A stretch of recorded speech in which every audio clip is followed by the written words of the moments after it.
Hey guys, how many of you have ever wanted to juggle, but perhaps have never learned how to do that? Well, if that's the case, you're going to want to stick around because that's exactly what we're going to cover next on this week's bonus episode of Manly Moments.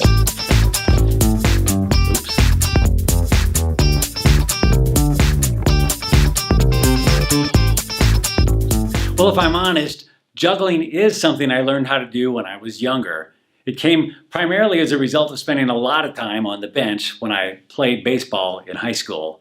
But I'm just a hack. That's why I'm so excited today to have my new friend and juggling expert, LaMar Yoder, join us. How's it going, LaMar? Hey, Robbie, how's it going? Good. Thanks for having me out here. Tell me, when did you first start juggling? Well, I started juggling when I was in 4th grade. Okay, so a long time now. And a lot of people juggle, but very few perform in front of crowds. Tell us a little bit about your juggling journey. Well, as a kid, the general desire to be on stage was very present, and when I got the knack for juggling, the two eventually came together. So you kept juggling, and now he performs all over the world. He just got back from a trip to Russia. He's been to Germany, Malaysia. Tell me, at what point in your life did you say, you know, I think I'm pretty good at this. I might actually be able to perform and get paid to do this? Well, when I was in Bible college, my drama teacher told me while we were discussing that if the desire to do this as a living has stayed with me for more than 6 years, it's probably something God wants you to do. Wow. And he's actually the president now of the Christian Jugglers Association. And so I know we have a lot of wannabe jugglers out there that would love to know the basics of how to do this. Are you willing to share with us a little tutorial on how to juggle? Absolutely. Then let's get the ball rolling. Rolling? Bouncing. Bouncing. Whatever. Teach me, Yoder. Okay, let's do it.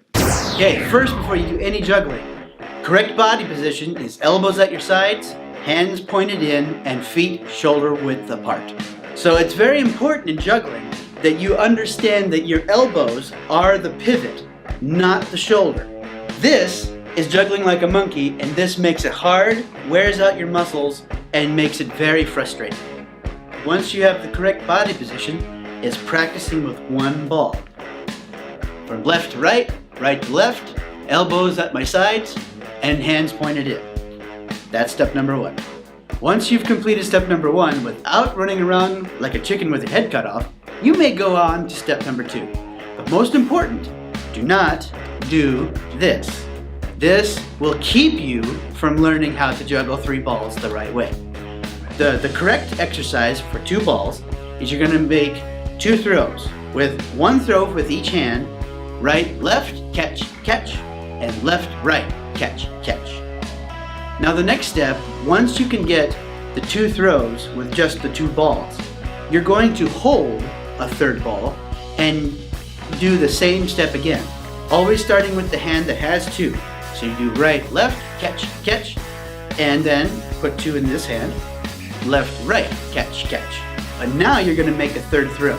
Same as before, only a 3rd throw. So 1, 2, 3, catch. Now I'll start with the left hand. 1, 2, 3, catch. So once you can do 3 throws, starting with the right and starting with the left, you want to make 4 throws. 1, 2, 3, 4. Then start with the other one. 1, 2, 3, 4. You can do this without moving your feet. Then you want to do 5, starting with the right and starting with the left, and build the throws on up to 10 throws, starting with the right and starting with the left. So once you have all of that down, it's just a matter of practice and putting it all together. And you too will be able to juggle 3 balls. A lot of beginners find themselves moving forward as they juggle. Some people think juggling up next to the wall would be a great solution.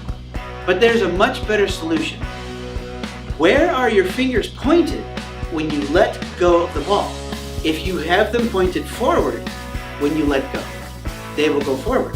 But if you have them pointed up, they will go up when you let go. And then you will not need the ball. See how my fingers are pointed up every time I let go. And as soon as I point them forward, they go forward.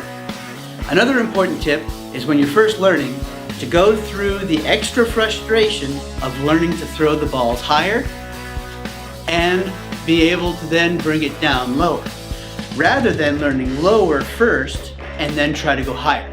Because the higher you throw, the more accurate you have to be. So it's worth it in the long run to learn higher. Wow, you make it look so easy. It's not complicated, but it does take a lot of practice. What do you mean by a lot of practice? Well, they say that anything you do 10,000 times or more, you become an expert at it. Wow. So does it pay off? Well, you be the judge.